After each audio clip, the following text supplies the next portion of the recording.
Karl Dunour había estado transportando carga a través de las zonas en disputa durante 11 años. Y en todo ese tiempo, había aprendido exactamente 3 cosas que valía la pena saber. Nunca beba nada azul en la estación de Tarbo. Revise siempre los sellos de oxígeno 2 veces. Y cuando algo parece ser un problema, generalmente lo es.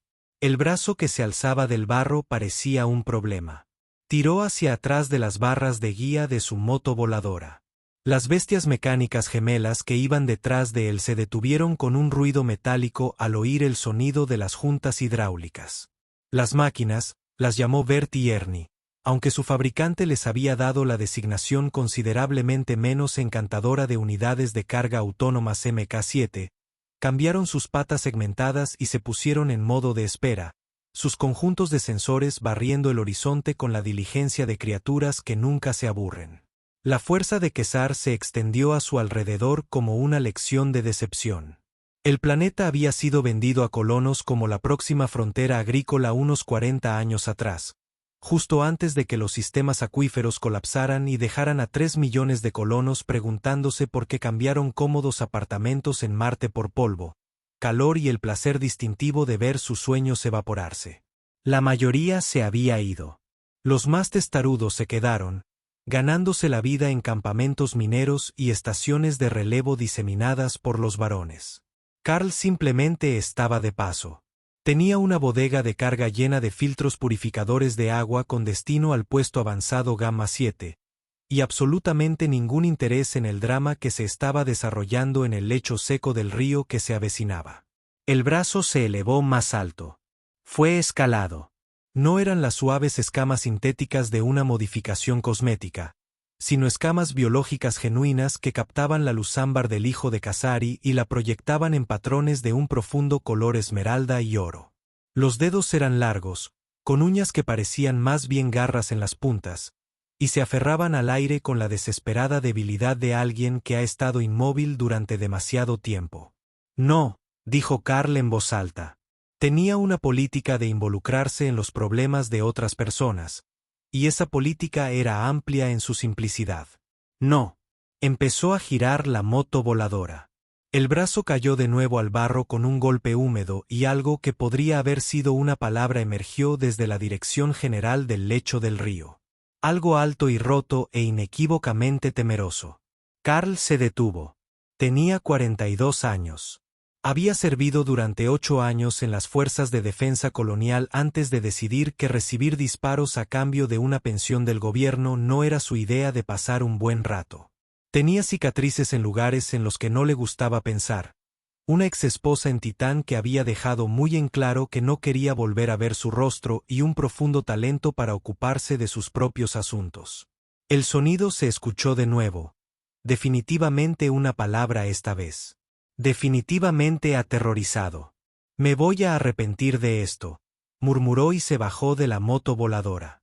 Sus botas se hundieron en la arcilla agrietada al acercarse al lecho del río, con una mano apoyada en la empuñadura de su arma. La Kovac Hamil modelo 7 no era la pistola más potente de la zona, pero nunca se le había atascado, y en un universo lleno de cosas poco fiables que contaban con algo.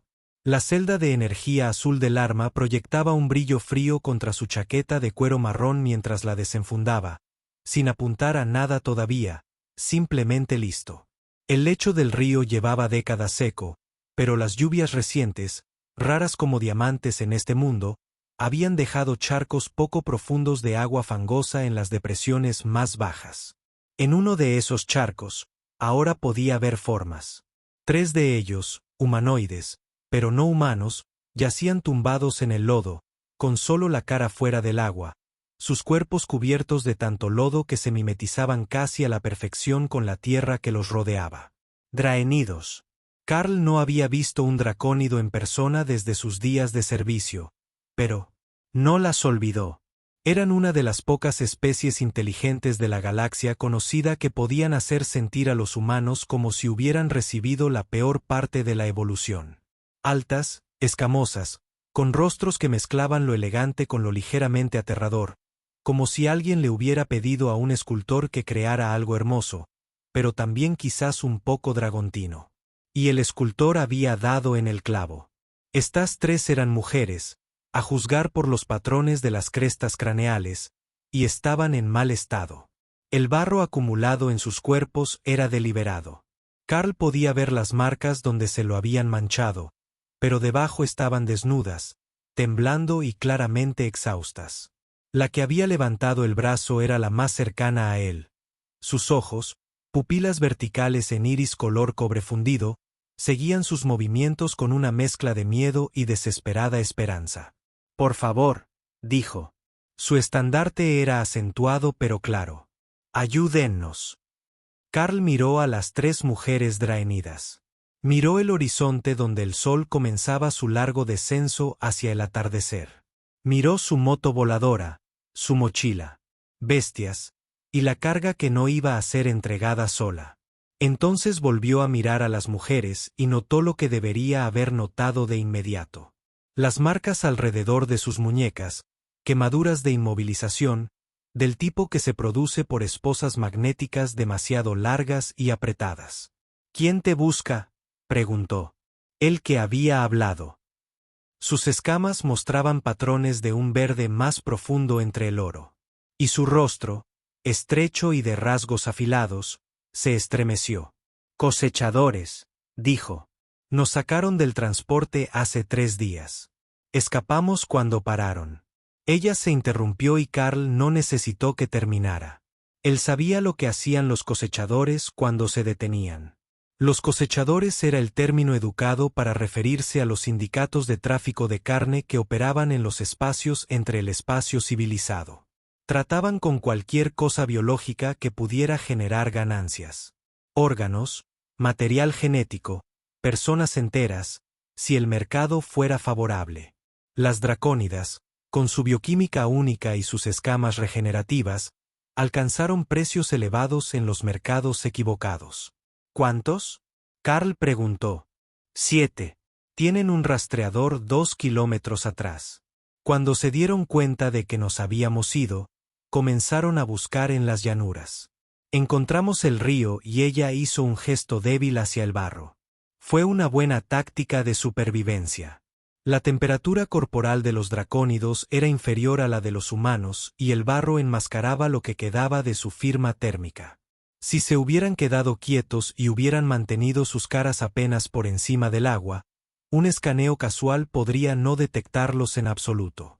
Y desde entonces te has quedado aquí tumbado, esperando a que se vayan. Pero no se han ido. Todavía están buscando, sus ojos cobrizos fijos en su rostro. Oímos que su vehículo se acercaba. Pensé que tenía esperanza. La mandíbula de Carl se tensó. 7 cosechadoras. Era bueno, pero no tan bueno. E incluso si lo fuera, meterse en un tiroteo con esclavistas no estaba en su agenda del día. Él tenía un horario. Él tenía responsabilidades. Tenía una fuerte preferencia por no morir en algún planeta lodoso y olvidado. Pero también tuvo 8 años de servicio militar que le enseñaron exactamente lo que les pasaba a las personas que caían en manos de los cosechadores. Había visto los cuerpos. Había visto a los supervivientes, lo que a veces era peor. ¿Puedes caminar?, él preguntó.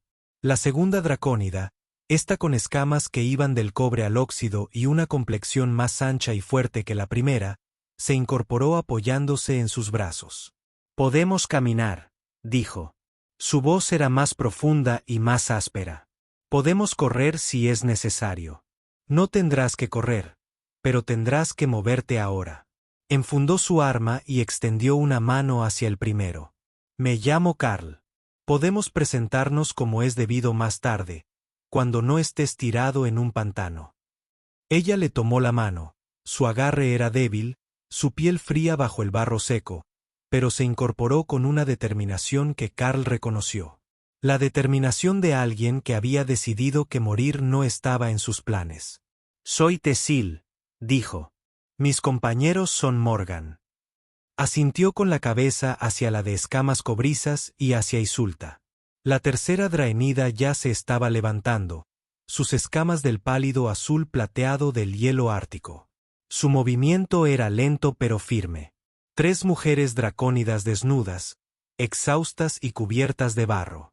Carl tenía carga que entregar, un horario que cumplir y ninguna buena razón para ayudarlas. Pero Ernie, dijo por encima del hombro, abre los compartimentos de emergencia. Las bestias de carga piaron en señal de reconocimiento y los paneles a lo largo de sus flancos se abrieron para revelar los espacios de almacenamiento en su interior. Carl guardaba allí suministros de emergencia. Mantas, agua, barras de raciones, el kit básico de supervivencia que cualquier transportista experimentado mantenía para los momentos en que la galaxia decidiera partir. De lado. Sacó 3 mantas térmicas y se las entregó sin mirar demasiado lo que cubrían. Abríguense. Manténganse abrigados. Vamos a mi nave. A su nave. La voz de Morgan sonaba aguda y suspicaz. ¿Cómo sabemos que no lo harán? No lo saben, dijo Carl rotundamente. No saben nada de mí. Pero ¿saben qué pasa si los recolectores los encuentran? Y saben que soy su mejor opción ahora mismo. Así que pueden quedarse aquí haciendo preguntas o envolverse en una manta y subirse a mi moto voladora. Es su decisión. Por un momento, nada se movió excepto el viento en las llanuras secas. Entonces Tesil dio un paso al frente, tomó una manta y se la envolvió sobre los hombros con la dignidad que pudo reunir. Elegimos confiar en usted, dijo en voz baja. No nos quedan muchas opciones, señor Carl, pero esa la tomamos libremente. Carla sintió una vez, sin atreverse a decir nada. Había pasado 11 años construyendo muros entre él y el resto del universo, y tenía la incómoda sensación de que esos muros acababan de desarrollar una serie. Problemas. Bien, dijo. Vamos. Subir a 3 mujeres dracónidas exhaustas a una moto voladora diseñada para una sola era un ejercicio de geometría creativa que habría hecho llorar de orgullo o de horror a su antiguo instructor de ingeniería. Posiblemente de ambos. Esto no va a funcionar, observó Morgan, observando el vehículo con escepticismo manifiesto. Funcionará. Solo la distribución del peso. Dije que funcionará. Carl hizo un gesto de impaciencia. Tesil, vas detrás de mí. Agárrate fuerte. Morgan, portaequipajes. Isulta, vas con Ernie. Él es el más amable. Isulta, la más pálida, que aún no había hablado, ladeó la cabeza. La máquina tiene personalidad. Tiene mejores modales que la mayoría de la gente que conozco. Muévanse. Se movieron. Carl había aprendido con los años que la mayoría de los problemas se podían resolver con una combinación de terquedad y resolución creativa de problemas. Este problema en particular puso a prueba ambas cualidades hasta el límite. Tesril era más alta de lo que esperaba. La mayoría de las dracónidas lo eran. Y ella. Las piernas se le enredaban constantemente con los cables de control de la moto voladora. Morgan se sentó en el portaequipajes como una gárgola particularmente disgustada, con sus escamas cobrizas brillando en la luz tenue, e Isulta, de alguna manera, se había plegado en el compartimento de carga de Ernie de una manera que parecía profundamente incómoda, pero aparentemente funcionaba. ¿Es seguro?, preguntó Tess con voz tensa mientras intentaba encontrar un agarre que no la hiciera caer de la parte trasera. Definir seguro probablemente resultaría en nuestra supervivencia. Entonces, sí, probablemente. En general, eso no es tranquilizador. Soy transportista de carga, no terapeuta. Agárrate fuerte. Carl terminó con Tesville presionada contra su espalda, sus brazos alrededor de su cintura en un agarre que sugería que no estaba del todo segura de esta disposición. Morgan se encaramó en el portaequipajes como si estuviera retándola a tirarla. E Isla se sentó encajada entre los contenedores de carga de Ernie, con sus escamas azul plateadas reflejando la luz del sol que se desvanecía mientras se ajustaba la manta térmica. No lo era cómodo, no era elegante, y definitivamente no era seguro. También funcionaba, que era lo único que importaba. La moto voladora cobró vida con un zumbido, despegando de la arcilla agrietada con una suavidad que Carl había pagado un buen dinero por mantener. Bert y Ernie se pusieron en formación detrás de ellos, sus piernas mecánicas recorriendo el terreno con incansable eficiencia. ¿Cuánto falta para tu nave?, preguntó Tesl, con la voz cerca de su oído. 12 kilómetros, más o menos. 20 minutos si nos apresuramos. Las cosechadoras. Lo sé. Carl revisó la pantalla de su escáner. Nada todavía. Pero eso no significaba mucho. Las cosechadoras sabían cómo ocultar sus señales. Lo lograremos. No estaba del todo seguro de que fuera cierto, pero decir que quizá no lo lograríamos parecía contraproducente. El paisaje se desdibujaba ante ellos. Afloramientos rocosos, vegetación seca, el ocasional esqueleto de una granja abandonada. Casari 4 era un cementerio de optimismo, y a Carl siempre le había parecido extrañamente apropiado que siguiera llegando allí. El optimismo no era precisamente su fuerte. «¿Vives aquí?», Morgan gritó desde el compartimento de carga, a pesar del viento. «Aquí no vive nadie. Solo estoy de paso». «Entonces, ¿por qué?». «Porque las rutas alternativas añaden 6 días a mi cronograma de entrega, y el tiempo es oro. Así que esta era la opción más económica hasta hace unos 20 minutos». «Sí». Morgan emitió un sonido que podría haber sido una risa. Y ahora, Carl no respondió. Estaba demasiado ocupado mirando la pantalla de su escáner, donde acababan de aparecer 3 nuevos contactos. Estaban a 8 kilómetros de la nave cuando Ernie emitió un pitido de advertencia. «Los veo», dijo Carl, aunque el estómago ya le daba un vuelco. 3 contactos acercándose rápidamente desde el suroeste. Vehículos ligeros de exploración, probablemente rápidos, maniobrables y casi seguro armados. Los cosechadores no creían en peleas justas. «Compañía», anunció. «Sujétense». Empujó la moto voladora con más fuerza, sintiendo el agarre de Tesril apretándose alrededor de su cintura. Las bestias de carga aceleraron para igualar la velocidad, sus piernas convirtiéndose en una mancha de precisión mecánica.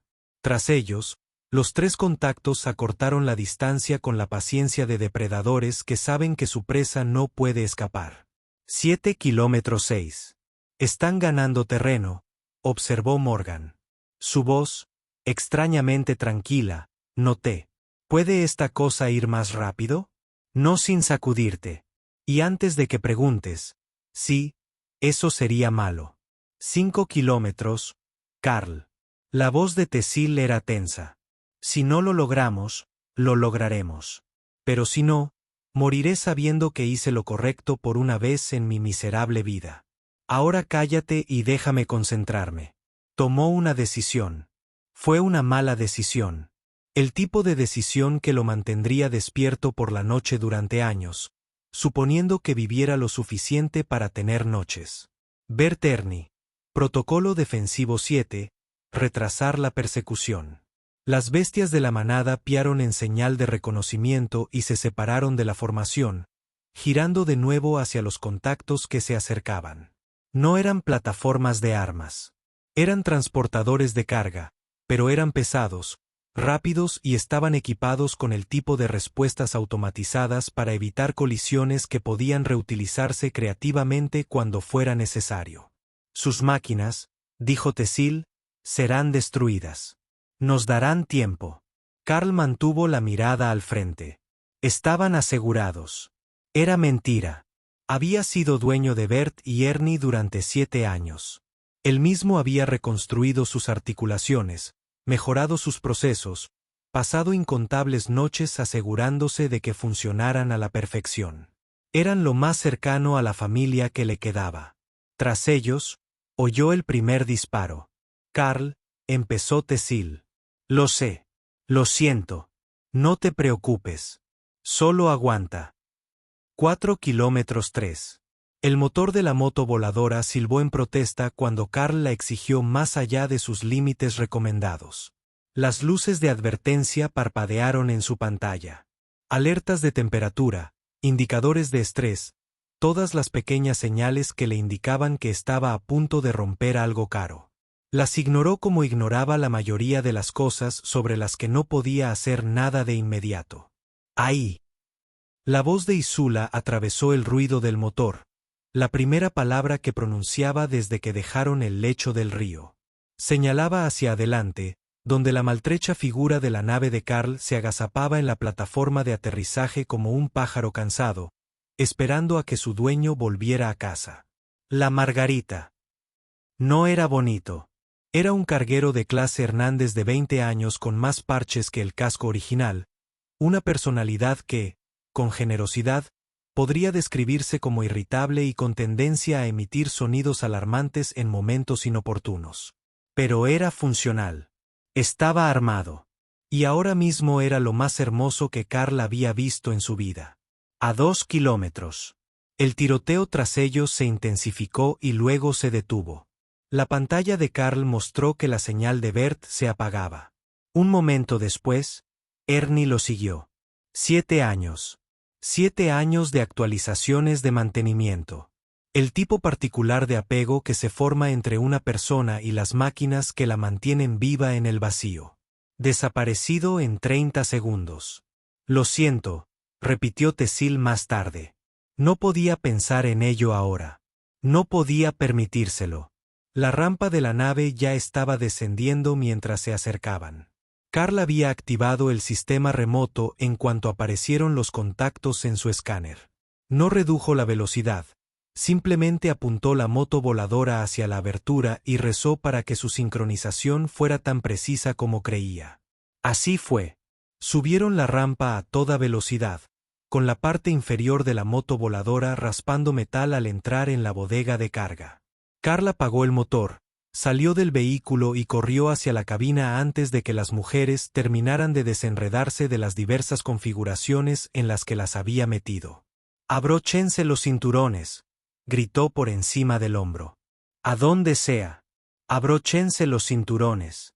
Los controles del Margarit estaban desgastados por años de uso, y las manos de Carl los recorrían con la memoria muscular de 1000 partidas.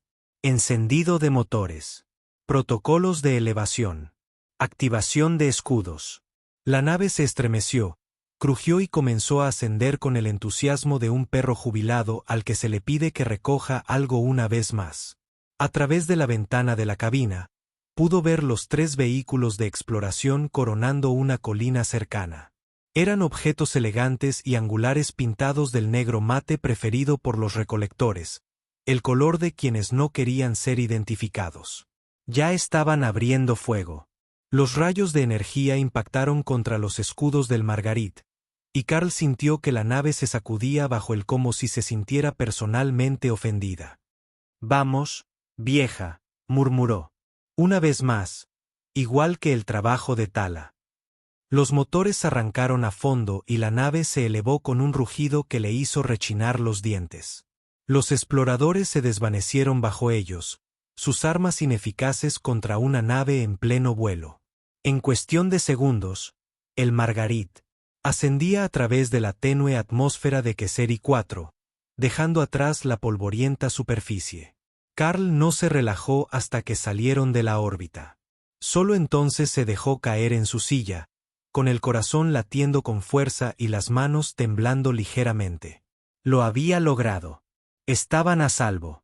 También había perdido a Bert y Ernie, había perdido su ventana de entrega y probablemente se había ganado un lugar en la lista del sindicato de cosechadores para dar ejemplo, pero estaban a salvo.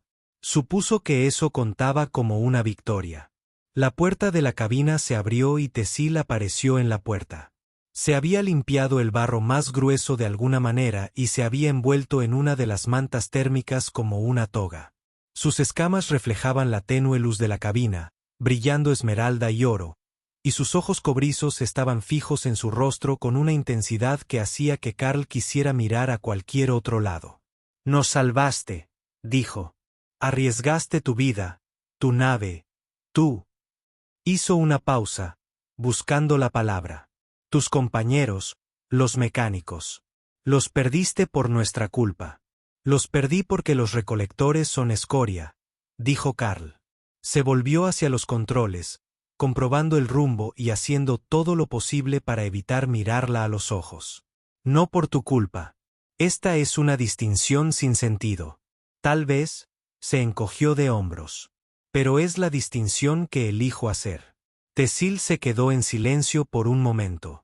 Entonces ella dijo, eres un hombre extraño, Carl. Me lo han dicho. No fue un insulto. No pensé que lo fuera.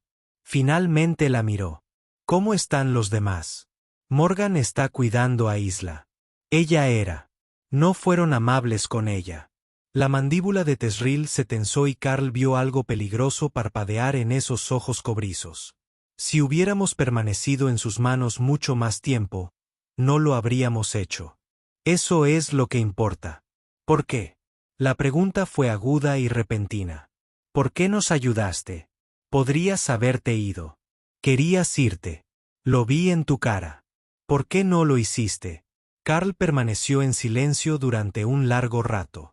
A través de la ventana de la cabina, las estrellas se extendían en su infinita e indiferente belleza. Y pensó en todas las veces que se había alejado. Todas las veces que tomó la decisión práctica, la decisión segura, la decisión que lo mantuvo vivo, desvinculado y solo. Porque ya lo he hecho antes, dijo finalmente. Me alejé, abandoné a la gente a su suerte, y cada vez era un poco más fácil, y cada vez me gustaba un poco menos. Él la miró a los ojos. No soy un héroe, Cecil. Soy un transportista de carga con mala actitud y muchas deudas. Pero decidí hace un tiempo que no iba a ser el tipo de hombre que ve sufrir a la gente cuando podría hacer algo al respecto, incluso cuando algo es estúpido y peligroso y probablemente no funcione. Tezville lo estudió durante un largo momento. Luego, muy lentamente, sonrió. No era una sonrisa humana. Su rostro no estaba hecho para las expresiones humanas, pero Carl lo entendió de todos modos. Había calidez y gratitud y algo que podría haber sido respeto. Entonces tenemos la suerte, dijo, de que por allí pasaba un hombre con mala actitud y con muchas deudas. No lo difundas. Tengo una reputación que mantener. Ella se rió. Un extraño sonido musical que Carl no esperaba, y por un momento la cabina se sintió un poco menos vacía, un poco menos fría. ¿A dónde nos llevarás? Ella preguntó. No podemos regresar a nuestro transporte. Los recolectores lo destruyeron. Carl pensó en ello. Su destino original era el puesto de avanzada Gamma 7, pero era una estación minera con instalaciones mínimas y una población que no siempre recibía con agrado a los forasteros. Especialmente los forasteros dracónidos. Hubo partes de la región donde los viejos prejuicios persistieron. Hay una estación a 4 días de aquí, dijo. Estación de Umbral. Es un puerto libre, territorio neutral independiente. Tienen una embajada draconida allí, o al menos una presencia diplomática. Alguien que pueda ayudarte a llegar a casa o encontrar un lugar seguro. Nos llevarías allí. De todos modos voy a tener que explicarle a mi cliente por qué sus filtros de agua están atrasados. También podría ser bueno tener una buena historia. La sonrisa de Cecil se amplió. Podría simplemente decirles la verdad. La verdad es que me metí en un tiroteo con esclavistas. Perdí 2 unidades de carga que valían más que mi barco y recogí 3 pasajeros con los que no tengo idea de qué hacer. Carl meneó la cabeza. Me quedo con que me retrasé. Una sabia elección. Ella se giró para irse y luego se detuvo en la puerta. Carl. Sí, gracias. Ella lo dijo simplemente, sin dramatismo.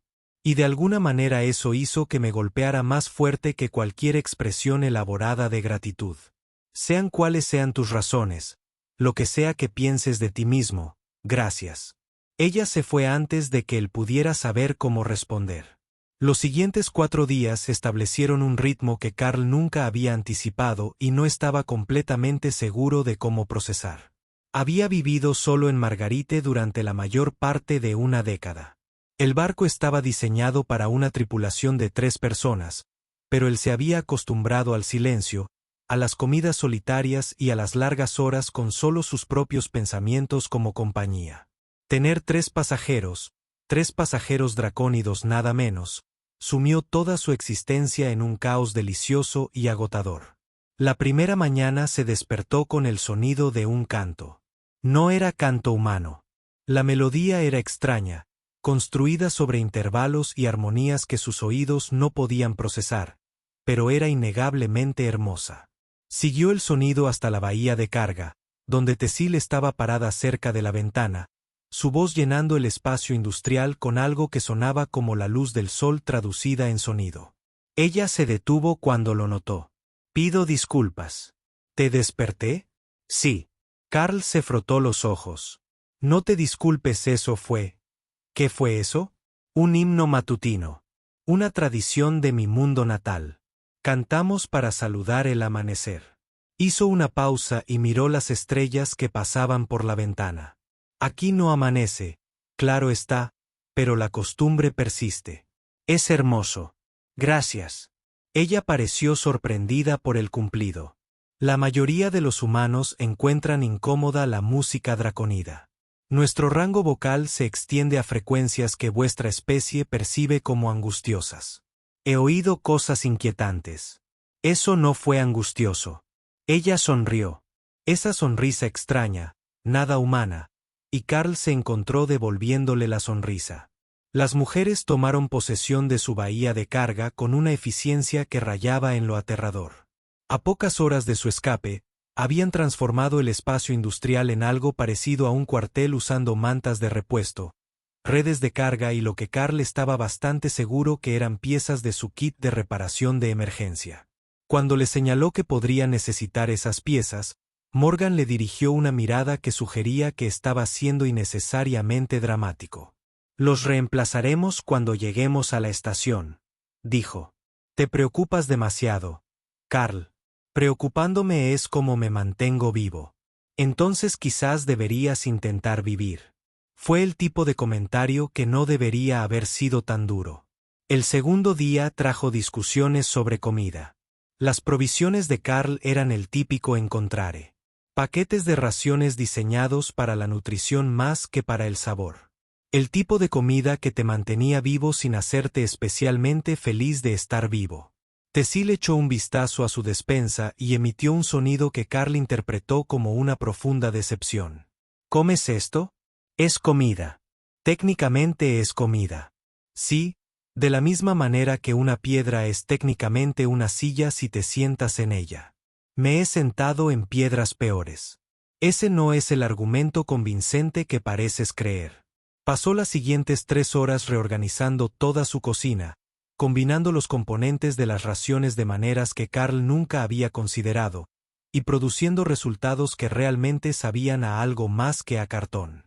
Cuando él le preguntó dónde había aprendido a cocinar, admitió que había tomado clases durante su programa de intercambio cultural.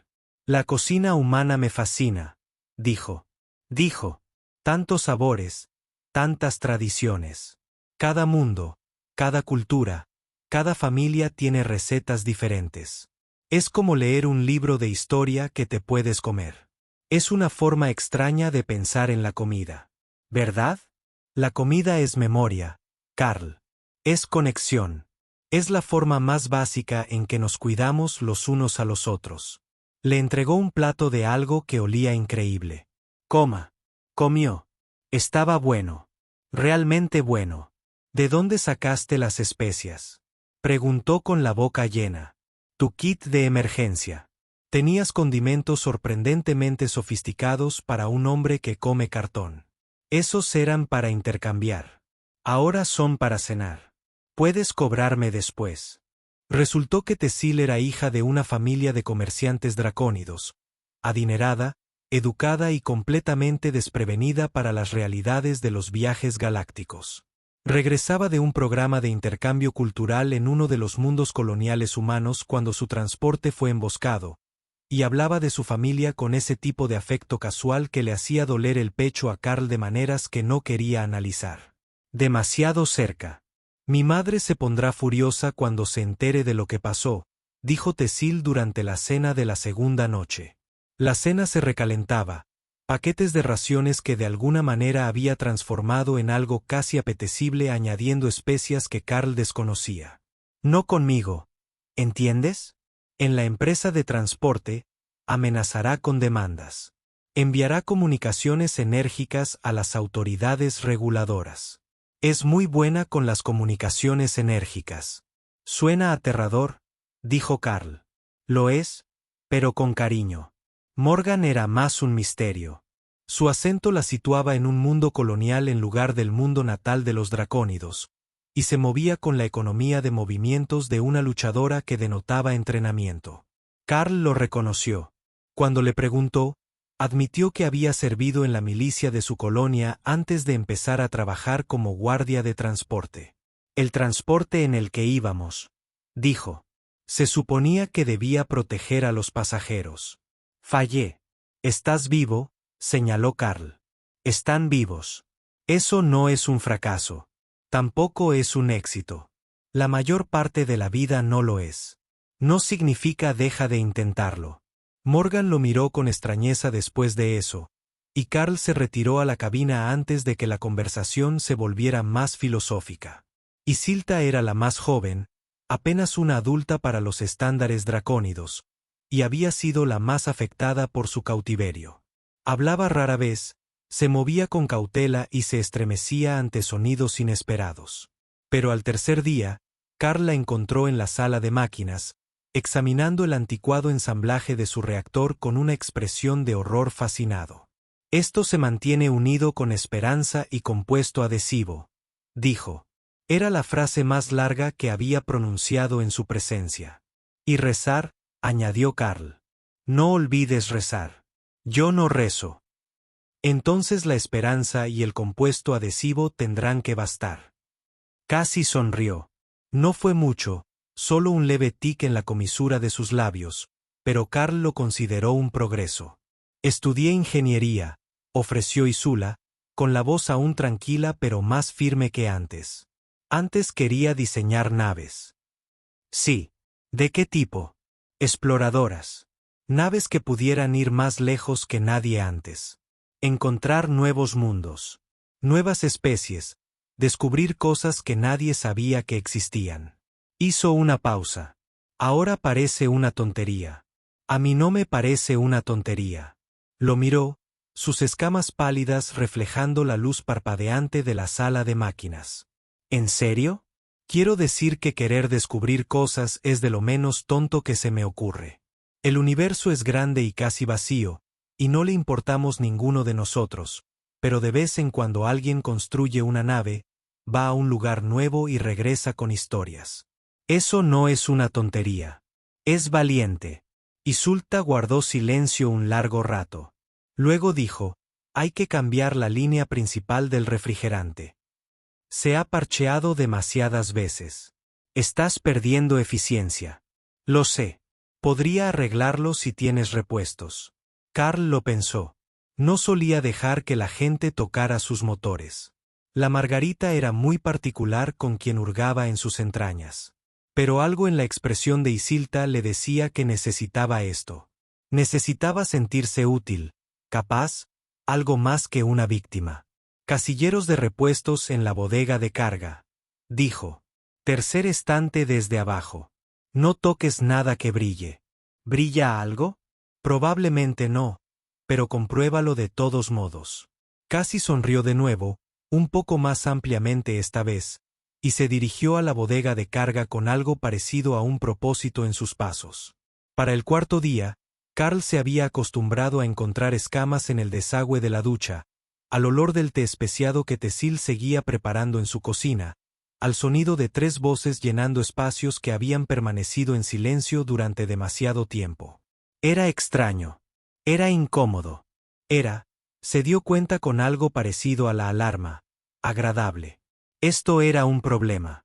Carl había construido su vida en torno a la ausencia de complicaciones. Transportaba carga. Mantenía la cabeza gacha. No formaba apegos, porque apegos significaban cuidar, cuidar significaba perder, perder significaba recordar, y recordar significaba dolor. Había aprendido esa lección tan bien que no debería haber necesitado un repaso. Y, sin embargo, cuando Tesil apareció en la puerta de la cabina en su última mañana con una taza de ese té especiado extendida hacia él, la tomó sin dudarlo. Llegaremos a la estación de Umbral en 6 horas. Dijo que Morgan se ha puesto en contacto con la oficina diplomática. Tendrán arreglos esperándonos. Bien. Carl dio un sorbo al té. Era amargo, con un regusto casi floral, como si alguien hubiera intentado hacer café y hubiera inventado algo mejor sin querer. Eso está bien. Suenas decepcionado. Sueno cansado. Hay una diferencia.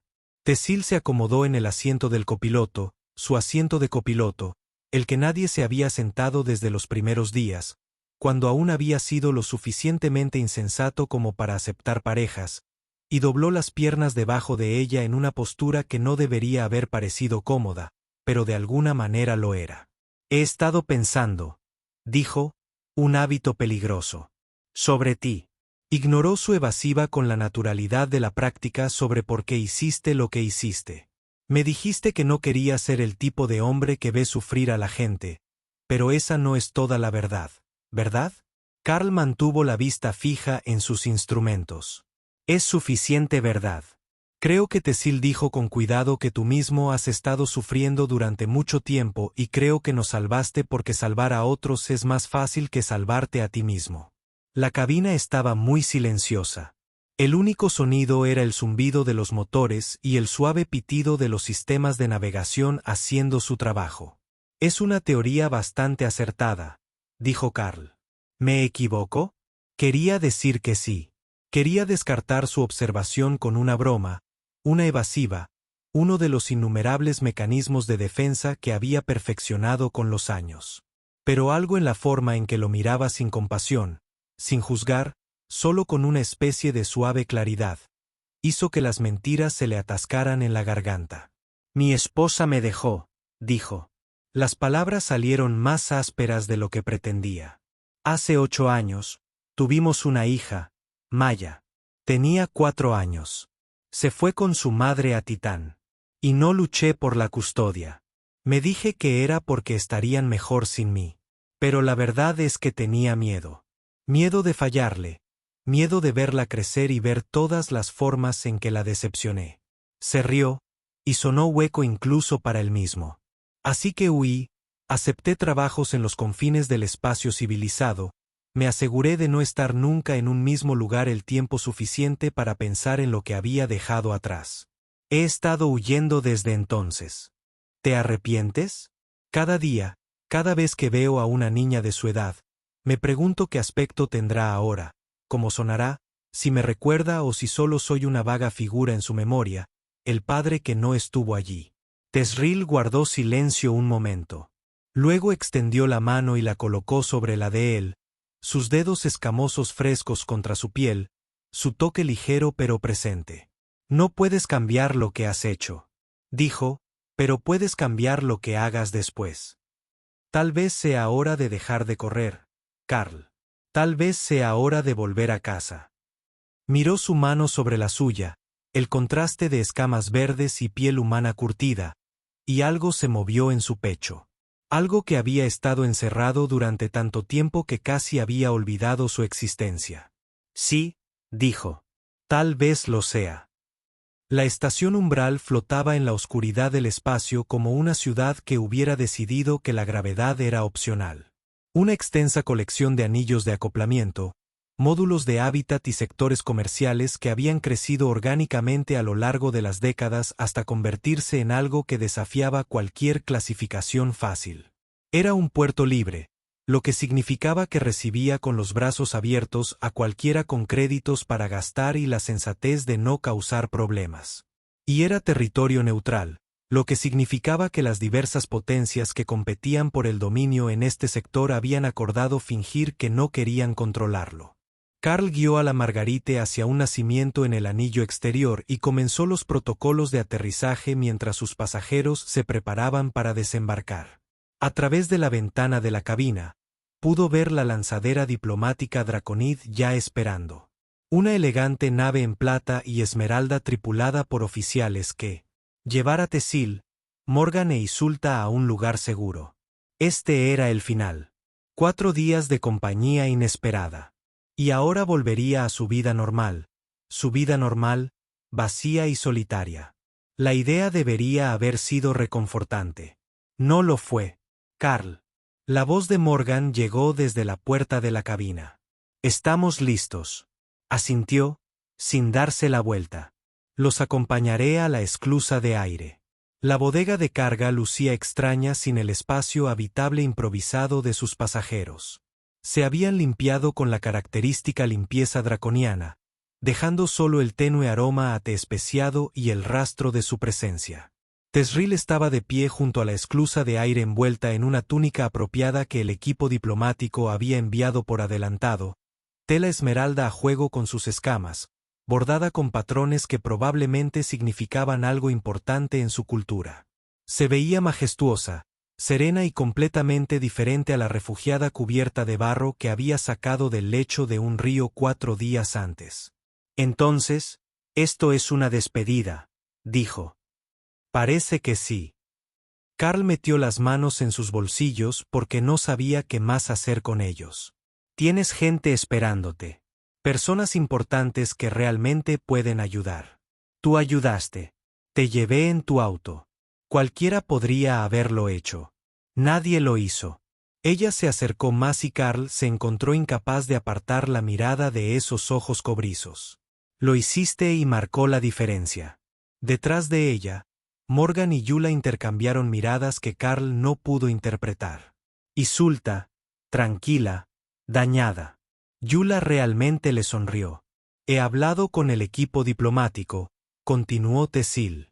Están agradecidos por lo que hiciste. Hay una recompensa. No quiero una recompensa.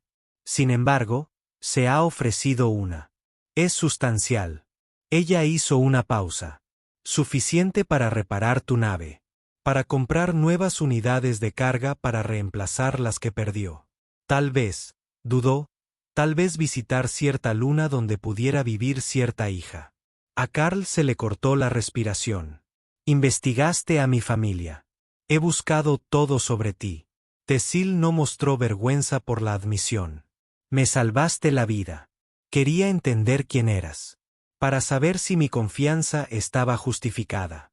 ¿Y qué encontraste? Un hombre que estuvo perdido durante mucho tiempo. Un hombre que ayudaba a extraños cuando no tenía motivos para hacerlo. Un hombre que merece algo mejor que la soledad que ha elegido para sí mismo. Ella extendió la mano y tomó la de él. El mismo gesto que había hecho en la cabina, y presionó algo en su palma. Esta es la información de la cuenta para la recompensa. Úsalo como quieras, pero espero, que lo uses para encontrar el camino a casa. Carl miró el chip de datos que tenía en la mano. Era pequeño, nada destacable, el tipo de cosa que podría desaparecer en un bolsillo y olvidarse. Se sentía como la cosa más pesada que había sostenido jamás. Tess de Tess, dijo ella. Mis amigos me llaman Tess. Tess. El nombre le sonó extraño en la lengua. Extraño, pero cierto. No sé qué decir. Entonces no digas nada. Las acciones hablan más claramente. De todos modos, ella le apretó la mano una vez y luego la soltó. Tengo que irme. Mi familia está esperando y hay informes que presentar, declaraciones que dar, incidentes diplomáticos que resolver. La burocracia de la supervivencia es sorprendentemente extensa. Apuesto. Se giró hacia la esclusa de aire y luego se detuvo. ¿Carl? Sí. Cuando encuentres a tu hija, dile algo de mi parte. ¿Qué es eso? Tesil sonrió. Esa extraña sonrisa inhumana que de alguna manera había aprendido a leer y decía. Dile que su padre es un buen hombre. Dile que salvó a 3 desconocidos porque era lo correcto, incluso cuando era difícil. Dile que tal vez debería darle una segunda oportunidad. Carl no podía hablar. Su garganta se había cerrado y sus ojos hacían algo molesto y húmedo que se negaba rotundamente a reconocer. Se lo diré, logró decir finalmente. Lo prometo. Entonces nos volveremos a ver, dijo Tesil. Estoy seguro. Cruzó la esclusa de aire, seguida por Morgan con un gesto de asentimiento que tenía más peso que los discursos de la mayoría. El guerrero de escamas cobrizas se detuvo el tiempo justo para agarrar el hombro de Carl. Un gesto de respeto, se dio cuenta, o tal vez de gratitud, antes de que ella también desapareciera en la lanzadera diplomática. Isilta fue la última en irse. Se detuvo en el umbral y lo miró con ojos que reflejaban mucha más comprensión de la que sus años le habrían permitido. Te arreglé la línea de refrigerante, dijo en voz baja. Y otras 3 cosas que estaban a punto de romperse. Deberías cuidar mejor esta nave. Se lo merece. Tiene un nombre, dijo Carl. La Margarita. Lo sé, me lo dijo. Carl parpadeó. Las naves no lo hacen. Sí lo hacen. Si escuchas. La boca de Isulta se curvó en algo que casi fue finalmente una sonrisa real. Gracias, Carl, por todo. Entonces se fue y la esclusa de aire se selló, y Carl se quedó solo. En su bodega de carga, con un chip de datos en la mano y una decisión ante él. Permaneció allí un buen rato. Luego, lentamente, caminó hacia la cabina y comenzó a introducir un nuevo destino en la computadora de navegación. Titán. 3 semanas después, Carl Dunore estaba sentado en un pequeño café en la superficie de la luna más distante de la Tierra, observando cómo la lluvia se deslizaba por las ventanas formando patrones que le recordaban a escamas. La ciudad abovedada de Nueva Pittsburgh se extendía más allá del cristal, gris, bulliciosa y completamente anodina. Y en algún lugar de esa extensión se encontraba una mujer con la que no había hablado en 8 años y una hija a la que apenas conocía. Le temblaban las manos, algo que no había notado hasta entonces. El café se llamaba La Última Parada, lo que Carl encontró muy apropiado o muy irónico, según como lo mirara. Había llegado 1 hora antes, en parte porque los viejos hábitos militares eran difíciles de eliminar, y en parte porque sentarse allí le daba algo que hacer con su energía nerviosa, además de los agujeros en la alfombra. Había practicado lo que iba a decir. Lo había practicado frente al espejo retrovisor. Margarita, la practicó mentalmente durante el largo viaje desde la estación Umbral, la practicó en su habitación de hotel la noche anterior. Tenía versiones para cada respuesta posible. Versiones de disculpa, versiones defensivas, versiones honestas que lo dejaban todo al descubierto. Ninguna parecía suficiente. El viaje desde la estación Umbral le había dado demasiado tiempo para pensar. 3 semanas de pasillos vacíos, comidas silenciosas y la presencia fantasmal de 3 mujeres dracónidas que, de alguna manera, en 4 cortos días, se habían vuelto más reales para él que cualquier otra que hubiera conocido en años. Pasó la primera semana convencido de que estaba cometiendo un error. La segunda semana casi regresó 2 veces. La tercera semana simplemente se quedó aturdido, realizando los trámites de navegación, mantenimiento y las 1000 pequeñas tareas que mantenían una nave en funcionamiento. Pero no regresó. Eso era algo. Evelyn se sorprendió cuando la contactó. Sorprendida no era la palabra correcta. Conmocionada tal vez, o desconfiada. Ella aceptó la reunión solo después de que le prometiera no montar una escena, no exigir nada, no esperar perdón. No se había ganado. Había aceptado todo. Habría aceptado cualquier cosa. El chip de datos de Tesil seguía en su bolsillo. Había usado parte de la recompensa para reparar la Margarite, para reemplazar a Bert y Ernie con nuevas unidades de carga que aún no se había atrevido a nombrar. El resto estaba en una cuenta, esperando. ¿Esperando qué? No estaba del todo seguro. La puerta sonó, levantó la vista y allí estaba. Maya tenía 12 años, alta para su edad, con el cabello oscuro de su madre y la mandíbula obstinada de su padre. Entró en la cafetería con la cansada confianza de una niña que ha aprendido a esperar la decepción. Y cuando sus ojos se encontraron con los de él, algo pasó entre ellos que Carl no habría podido identificar ni aunque lo hubiera intentado. Detrás de ella, Evelyn se quedó atrás, con los brazos cruzados, observando. Su exesposa parecía mayor de lo que recordaba, cansada de una manera que no tenía nada que ver con el agotamiento físico. Pero había aceptado esta reunión, y eso significaba algo. Eso significaba todo. Hola, dijo Maya. Se detuvo al borde de su mesa, insegura, manteniendo una distancia prudencial como si necesitara retirarse en cualquier momento. Hola. La voz de Carl salió más áspera de lo que pretendía. Me alegra que hayas venido. Mamá dijo que querías hablar. Su tono era neutral, cauteloso, la voz de alguien que había construido sus propios muros. Sí, tengo mucho que decir, mucho por lo que disculparme. Respiró hondo. Pero primero, quiero contarte una historia sobre 3 mujeres que conocí en el lecho de un río en un planeta del que nunca has oído hablar, y como me enseñaron algo que debería haber aprendido hace mucho tiempo. Maya ladeó la cabeza, curiosa a su pesar. ¿Qué te enseñaron? Carl sonrió. Una sonrisa auténtica, la primera que sentía en mucho tiempo del que podía recordar. Nunca es tarde para dejar de correr, dijo. Que vale la pena luchar por las personas que amamos, incluso cuando tenemos miedo. Y que a veces lo mejor que un hombre puede hacer es presentarse. Señaló la silla vacía frente a él. ¿Te sientas conmigo? Te lo contaré todo. Hay naves espaciales, extraterrestres y un par de explosiones. Uno de los extraterrestres incluso arregló mi motor. Maya dudó. Detrás de ella, Carl vio a Evelyn asentir casi imperceptiblemente. De acuerdo, dijo Mia. Retiró la silla y se sentó, todavía cautelosa, pero presente, lo cual era más de lo que Carl tenía derecho a esperar. Pero más vale que sea bueno. Lo es, prometió Carl. Hay mujeres dragón.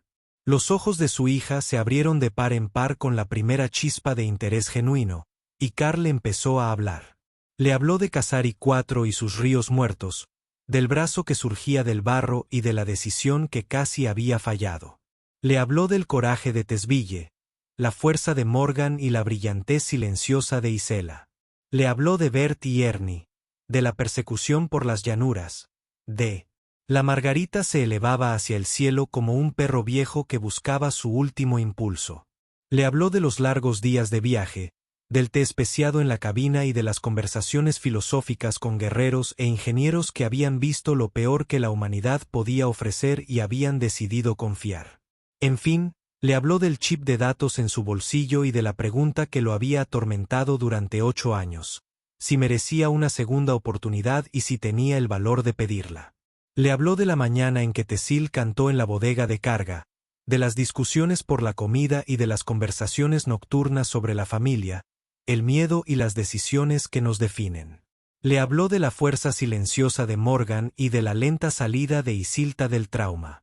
Le habló del momento en que se dio cuenta de que 4 días con 3 desconocidos le habían enseñado más sobre la conexión que 11 años corriendo solo. Y cuando terminó, cuando el café se enfrió y dejó de llover, y la cafetería se llenó de gente que no sabía que algo importante estaba sucediendo en la mesa de la esquina. Maya lo miró con los ojos de su madre y la mandíbula terca de su padre y dijo, la verdad es que estuvo bastante bien. Carl rió, una risa de verdad, sorprendido, aliviado y con un poco de lágrimas. Sí, hizo una pausa, pensativa. Las mujeres dragón suenan geniales. ¿Crees que los volverás a ver? Eso espero. ¿Tess? Esa es Tesil. Dijo que sí. Parecía bastante segura. ¿Los draconids hacen eso de ver el futuro? Que yo sepa, no. Creo que solo es optimista. Eso es bueno. Maya jugueteó con el borde de su servilleta. El optimismo es bueno. ¿Tú lo crees? No lo sé. Quizás. Mamá dice que soy demasiado cínica para mi edad. Lo miró. Dice que lo heredé de ti. Carl sintió eso en algún lugar de su pecho. Lo siento. ¿Por qué? Por darte algo por lo que ser cínica. Por no estar ahí. Se detuvo, respiró hondo. ¿Por todo? Por todo. Sé que disculparse no arregla nada. Sé que no compensa 8 años, pero lo siento. Lo siento más de lo que puedo expresar. Maya se quedó callada un buen rato. Detrás de ella, Evelyn se había acercado, todavía observando, con expresión indescifrable. Mamá dijo, tenías miedo, dijo Mía finalmente. Cuando me dijo que vendrías, dijo que probablemente. Miedo de verme. Aterrorizado, admitió Carl. Más asustado que nunca en mi vida. Y me han disparado varias veces. Es bastante patético. Increíblemente patético. Sí. Algo cruzó fugazmente el rostro de Maya. Algo que podría haber sido el comienzo de una sonrisa. La mujer dragón, Tess, te dijo que dejaras de correr. Me dijo muchas cosas, pero sí, esa fue la más importante. Y tú escuchaste. Estoy aquí. ¿Verdad? Maya lo consideró. Luego dijo, yo también. Otra pausa, más larga esta vez. Papá. Era la primera vez que lo llamaba así. A Carl se le encogió el corazón. Sí, me alegro de que hayas dejado de correr. Extendió la mano por encima de la mesa, y al ver que ella no se apartaba, la tomó de la mano. Yo también, dijo. Yo también. Afuera, la lluvia había parado y la cúpula de Nueva Pittsburgh se iluminaba con luz solar artificial. En algún lugar a través de las vastas distancias del espacio, 3 mujeres dracónidas vivían sus vidas seguras y libres gracias a un cargamento cansado. El transportista había tomado una decisión. Carl nunca los olvidaría. Nunca olvidaría el barro, el miedo y la mano desesperada que emergía del agua. Pero sobre todo, nunca olvidaría lo que Tesbille le había dicho en esos últimos momentos sobre encontrar el camino a casa. Miró el rostro de su hija, joven, cauteloso y dolorosamente familiar, y supo que finalmente había llegado al final.